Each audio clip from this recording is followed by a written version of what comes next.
창의적인 사람의 7가지 습관 중에서 5번째 습관입니다. 작은 것도 메모하는 습관인데 이 부분에 대해서 이 시간에 다뤄보도록 하겠습니다. 자, 먼저 이 작은 것도 메모하는 습관을 도입하기 전에 동영상을 한 2개 정도 보셔야 되는데요. TED 사이트입니다. TED.com 되어 있고 그 안에서 이제 제시됐던 2개의 동영상을 찾으셔서 이제 보시면 될 것 같습니다. 이 TED 사이트는 그 매우 유용한 아이디어가 전 세계적으로 퍼질 수 있도록 일종의 지식교류의 장으로서 열었고요. 그러다 보니까 모든 분야의 전문가들이 평생 본인이 뭐 20년, 30년 동안 해왔던 것 중에서 딱 한 18분 내외 정도의 메시지만을 축약해서 사람들한테 들려주고 싶은 이야기를 이렇게 동영상으로 녹화해서 진행을 합니다. 그렇기 때문에 여러분들이 TED 사이트를 이용하시면 정말 창의성에 많은 도움을 받게 되고요. 다양한 분야의 전문가들이 어떻게 본인들의 의견들을 가지고 있는지, 어떻게 살아왔는지를 여러분들이 충분히 경험을 해볼 수가 있습니다. 이 TED 사이트가 워낙 유명해지니까 이제 비슷한 사이트들이 많이 생겼죠. 우리나라에도 2011년부터 CBS에서 세바시라는 프로그램이 생겼는데 세상을 바꾸는 시간 15분. TED는 보통 18분 이내로 규정을 하고 있는데 이제 여기 세바시는 15분 이내 정도로 규정을 하고 있죠. 이 TED 사이트의 아류들이 여러 군데 많이 생길 정도로 TED에 보면은 여러분들한테 도움이 될 수 있고 특히 창의력에 도움이 될 수 있는 부분들이 있습니다. TED 첫 화면에 가시면 몇 가지의 중요한 메뉴들이 나와 있는데 그 중에서 Most Popular TED Talks라고 있습니다. 가장 지금까지 했던 1000여 개 이상의 토크 가운데서 가장 인기 있는 토크 25개를 앞단에다가 이렇게 걸어놨습니다. 이 25개 가운데서 눈에 이렇게 창의성이라는 단어로 딱 띄는 토크가 2개가 있습니다. 이 2개의 토크를 여러분들이 꼭 들어보셨으면 하고 추천을 드립니다. 하나는 이제 작가이면서 교육가죠. 켄 로빈슨 경이 쓴 Do School Kill Creativity라는 동영상입니다. 번역하면 학교가 창의성을 죽였는가? 결론은 뭐 죽였다는 거죠. 그래서 이 사람이 했었던 이야기가 하나 있고요. 이제 두 번째는 창의성에 관한 건데 베스트셀러 작가죠. 엘리자베스 길버트가 쓴 Your Elusive Creative Genius라는 겁니다. 자, elusive라는 게 잡으려고 해도 잘 잡히지 않는 뭐 이런 뜻이고요. Creative Genius라는 건 이제 창의적 천재 이런 뜻이 되겠죠. 당신의 잡기 힘든 창의적 천재 이런 제목을 가지고 또 동영상이 하나 더 있습니다. 여러분들 동영상을 보시면 이제 구체적으로 뭐 자세한 내용들을 확인해 보실 수가 있는데 제가 간단하게 요약을 하면 그렇습니다. 자, 첫 번째 이 켄 로빈슨의 토크는 주로 지금의 공교육 시스템, 학교 시스템이 과연 창의성에 도움을 주고 있는가라는 이제 주제를 가지고 다루고 있습니다. 지금의 학교 시스템이 생기게 된 게 이제 19세기 경이고요. 그 19세기 경에 어떤 목적을 가지고 학교를 만들었는지를 보시면 지금의 교육 시스템이 과연 창의성에 도움이 될까라는 이제 질문에 답을 할 수가 있습니다. 켄 로빈슨 경이 말하는 그 학교 교육 시스템의 2가지 특징이 있습니다. 첫 번째는 지금의 학교 시스템은 직장을 구하기 위해서 꼭 필요한 교과목들을 이렇게 모아서 모든 커리큘럼의 윗부분에 우위로 두고 있다라고 이야기를 합니다. 여러분들도 많이 경험을 해봤을 텐데 여러분들이 좋아하는 교과목, 그런 그 교과목을 너무 좋아해서 다른 과목보다 우선적으로 하려고 하면 주변에 이제 부모님이나 선생님들이 그런 이야기를 하죠. 그런 교과목에 관심을 둬서는 나중에 직장을 절대로 못 구하니까 제대로 밥 벌어 먹고 살지 못하니까 그런 과목들은 그냥 취미 생활을 하고 너가 좋아하는 핵심 과목으로는 부적절하다. 뭐 그런 이야기를 많이 들었을 것 같습니다. 그래서 학교는 직장을 구하기 위한 필요한 교과목들을 우선 가르치는 과목이기 때문에 그래서 지금의 창의성에는 그렇게 적합한 시스템이 아니다라는 이야기를 하고요. 또 이제 두 번째는 기존의 19세기부터 만들었던 이 학교라는 공교육 시스템은 이걸 만들었던 사람들이 주로 대학 교수들인데 대학 교수들이 그 당시 학생들 모두를 본인처럼 본인 대학 교수처럼 이렇게 끌어올리려는데 상당히 많은 목적을 이렇게 두고 있었습니다. 그래서 그 최고의 지점이 바로 대학 교수라고 보시면 될 것 같습니다. 뭐 아시겠지만 인생에 있어서 가장 성공한 케이스가 대학 교수는 아니죠. 그런 면에서는 창의성을 기반으로 한 다양한 분야의 성공을 놓고 볼 때 지금의 이 교육 시스템의 클라이막스가 한쪽으로만 편향되어 있다는 것도 굉장히 큰 문제다라고 이야기를 하고 있습니다. 그래서 이 대학들이 대학 교수들에 의해서 만들어졌고 그러한 자기의 모습을 본떠서 대학 교육제도를 설계했기 때문에 가장 중요한 능력으로 두고 있는 부분이 학습 능력입니다. 본인처럼 많은 것들을 배워서 그걸 체계화시키는 능력을 가장 큰 걸로 봤고요. 그래서 대학에서 말하는 지성이라고 하는 것은 학습 능력이다라고까지 정의할 정도까지 되어 있죠. 그래서 그런 학습 능력이 제대로 됐는지 안 됐는지에 대한 테스트가 있는데 전 세계적으로 그 테스트의 그 꼭대기에는 대학 입시가 있습니다. 그래서 모든 교육제도, 초중고등학교에서 다 받았던 교육제도에 대해서 제대로 잘 학습을 했느냐, 학습 능력이 제대로 됐느냐를 대학 입시를 가지고 판가름 하는데, 그러면 대학 입시에 성공하면 인생이 성공을 해야 되는 거죠. 근데 세상은 그렇지 않다는 거죠. 결과적으로 많은 재능과 창의력을 가진 사람들이 다 무시되는 이제 그런 교육 시스템이 바로 지금의 공교육 시스템이라는 거죠. 그리고 이런 공교육 시스템에서는 학습 능력을 중요하게 가르치기 때문에 만약 학생들이 실수를 하면 그 실수를 용납하지 않습니다. 그래서 학교에서 최악의 일이라고 하면은 배운 거와 다르게 실수하는 거죠. 그러면 그 학생은 학교에서의 평가에서 항상 밑에 있게 되는 겁니다. 그런데 이제 창의력 같은 경우는 실수를 자꾸 반복을 해야 되죠. 실수를 해도 격려해주고 또 실수 자체가 경험이 되고 하는 거기 때문에 지금의 이제 학교라고 하는 공교육 시스템과 창의력은 상당히 이렇게 모순된 관계를 가지고 있다라고 볼 수가 있을 것 같습니다. 그래서 지성을 보는 관점도 학습 능력에서부터 다른 데로 바뀌어져야 되고요. 그다음에 창의력을 제대로 정의해서 창의력이라고 하는 거가 이 가치를 끌어낼 수 있는 독창적인 아이디어를 생각해내는 프로세스고 또 서로 다르게 이렇게 발달된 여러 사람들의 관점들이 상호작용해서 일어나는 거기 때문에 이런 부분을 학교에서 이제 수용을 해야 된다는 겁니다. 인간의 능력의 풍부함이라든지 인간의 다양성 또 각자 타고난 재능들을 인정하는 교육이 이루어져야 된다는 게 이제 바로 켄 로빈슨의 동영상의 키포인트가 됩니다. 네, 두 번째 동영상은 엘리자베스 길버트의 테드 동영상입니다. 이 엘리자베스 길버트는 세계적인 베스트셀러를 썼는데 제목이 Eat, Pray, Love라는 이제 그런 책입니다. 그래서 삼성전자에서 휴대폰을 한때 이분의 책 제목을 이제 이렇게 도용을 해서 그걸 응용을 해서 토크 플레이 러브라고 한때 선전을 한 적이 있었습니다. 영화로도 이 책이 번역이 되고 각색이 돼서 영화화되었고요. 2011년도에 똑같은 제목으로 우리나라 말로도 먹고 기도하고 사랑하라 라는 제목으로 줄리아 로버츠가 주연하는 영화로서 이렇게 나와 있습니다. 이 사상 초유의 거의 베스트셀러를 썼었던 엘리자베스 길버트한테 많은 사람들이 질문했답니다. 다음번 작품을 쓸 때도 이전처럼 베스트셀러를 쓰겠지? 만약 못 쓰게 되면 본인이 괴로울 텐데 그거 어떻게 할 거야?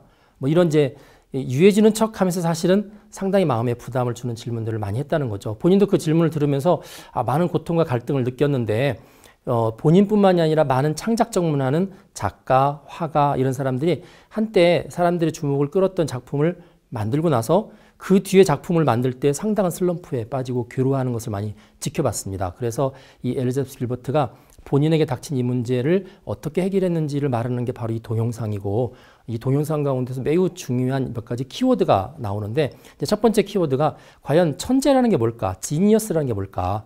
사람들은 자기를 보고 글을 쓰는 데 있어서 천재다. 그러니까 그런 베스트셀러를 쓰지 않느냐 라고 이야기하는데 이 엘리자베스 길버트는 그렇게 이야기합니다. 천재라는 것은 사람이 아니다.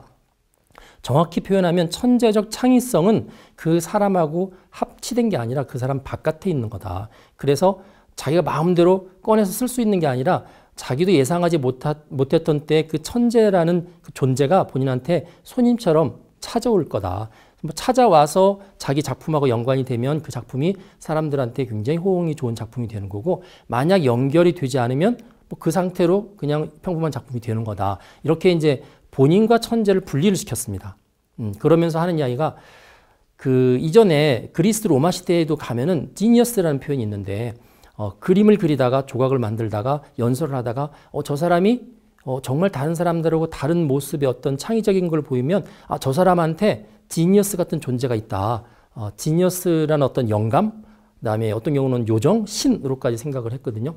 그 도움을 받아서 저 사람이 저렇게 창작 활동을 한다. 이렇게 평가를 했는데 이제 르네상스 이후에는 주로 이제 인본주의가 활성화되죠. 사람이 중심이 돼서 모든 것들을 해석하는 문화가 형성이 되는데 그러다 보니까 저 사람 안에 지니어스가 있다. 저 사람이 글을 쓸 때 지니어스의 힘을 받아서 쓴다. 저 사람이 무용을 할 때 지니어스의 도움을 받아서 무용한다고 표현하지 않고 르네상스 이후에는 저 사람이 지니어스다. 저 사람은 춤을 추는 천재다. 저 사람은 글을 잘 쓰는 천재다. 저 사람은 음악 작곡을 잘하는 천재다라고 그냥 사람과 그 사람의 창의적인 능력을 동일시해버렸다는 거죠. 그렇기 때문에 동일시하는 순간에 창의적인 활동에 대한 그 활동 여부는 본인이 책임을 져야 되는 거죠. 본인 안에 있으니까.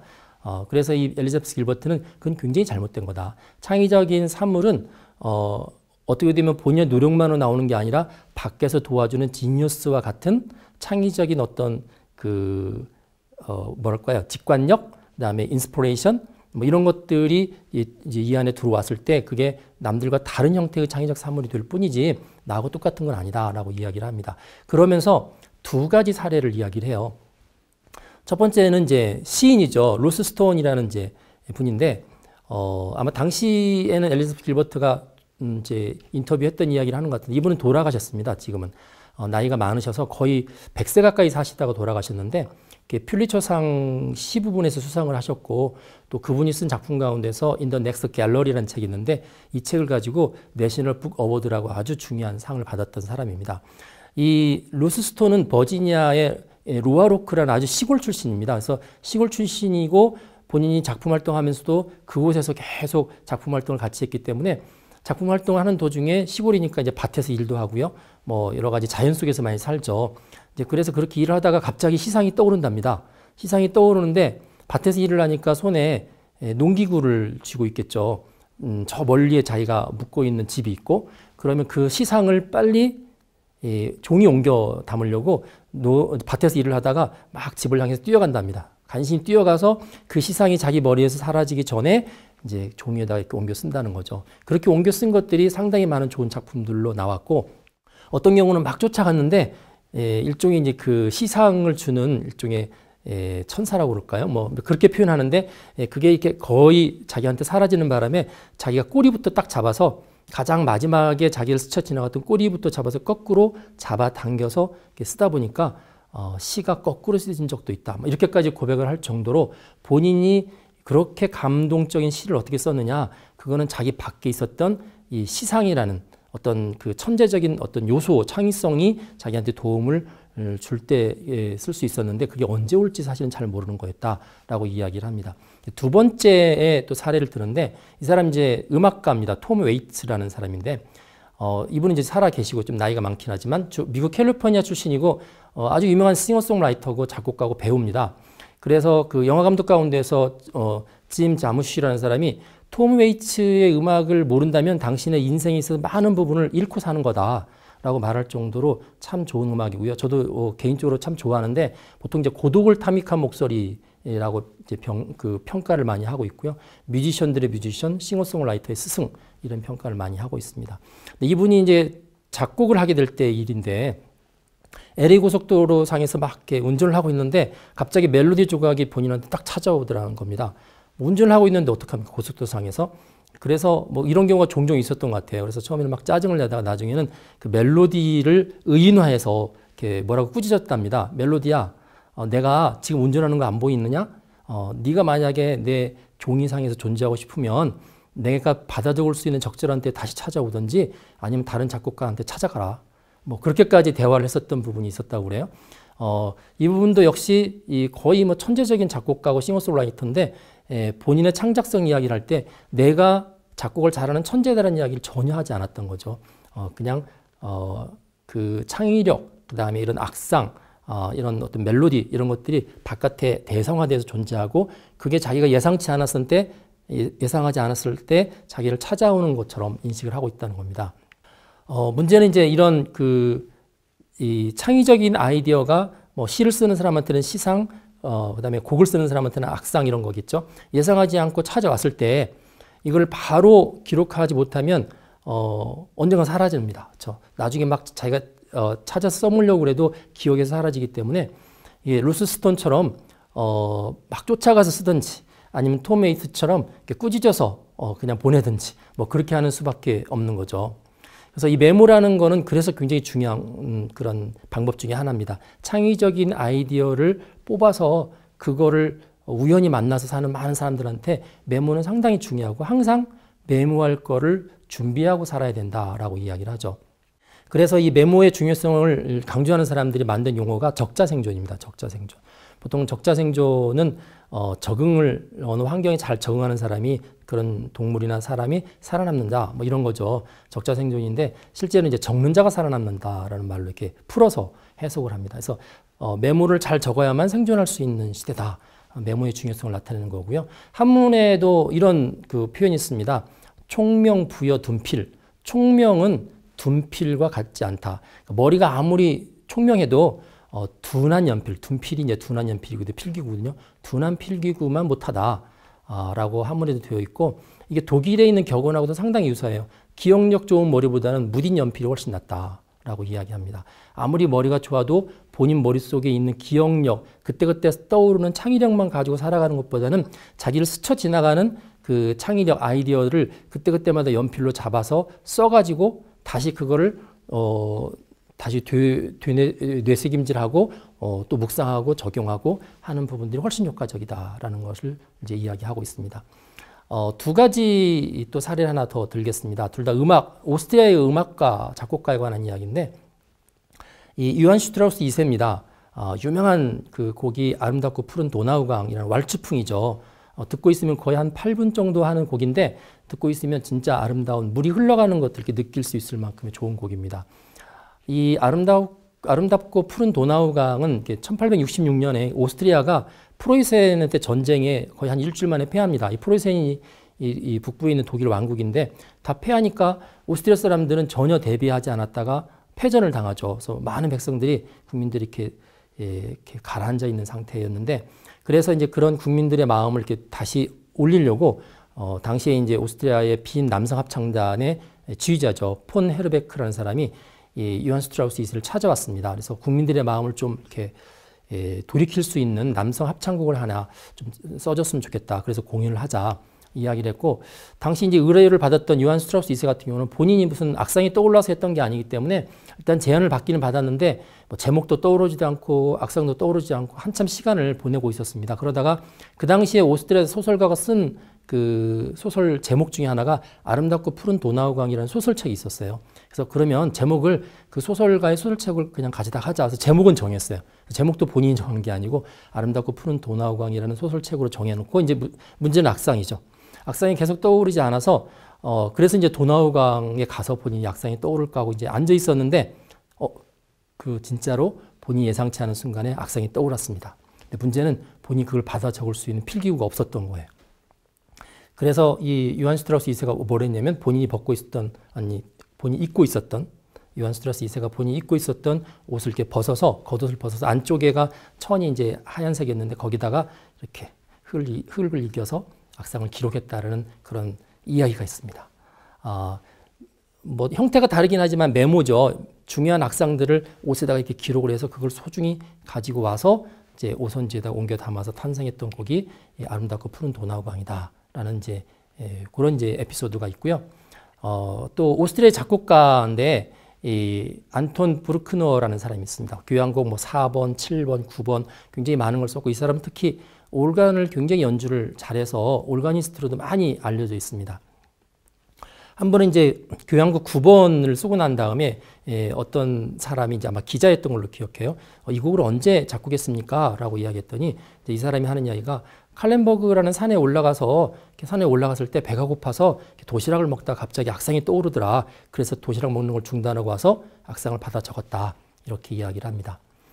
그래서 이 둘 다 오스트리아의 작곡가인데 어떤 악상이 떠올랐을 때 그거를 메모로 옮기거나 아니면 바로 즉시 옮길 수 있는 환경이 되었기 때문에 이 두 곡이 존재했던 거죠. 그래서 메모는 이런 것처럼 명곡을 존재하게 하기도 하고 또 내지는 사라지기도 하는 그런 특징을 가지고 있습니다. 1972년도에 일본 항공 471편이 후지산유를 지나가다가 기상악화로 인해서 추락했던 사건이 있습니다. 거의 한 80여 명의 승객들이 대부분 다 사망을 했는데 워낙 사고가 큰 사고라서 그 사고의 원인이라든지 뭐 이런 것들 제대로 찾지 못했을 때인데, 시체를 수습하다가 어떤 시체의 주머니에서 메모장을 꺼냈습니다. 그 메모장을 보니까 비행기가 추락하기 전에 그 짧은 불과 5분에서 10분 사이인데 그 5분에서 10분 사이에 그 비행기가 어떻게 변하고 있는 상황을 메모를 했었던 종이가 발견이 된 거죠. 그래서 비행기의 상황이 이게 조종사의 실수가 아니라 어떤 기상학과 때문에 벌어졌구나라는 것을 그 메모장을 통해서 알게 됐던 사건이 있었습니다. 사실 일본 사람들은 세계적으로 메모를 잘하는 국민들로 많이 알려져 있는데 그게 평소에 습관이 되어 있기 때문에 위기 상황에서도 그런 습관에 따라서 메모를 하는 게 가능했지 평소에 메모 안 하던 사람이 그런 상황에서 특별히 메모할 일은 거의 없겠죠.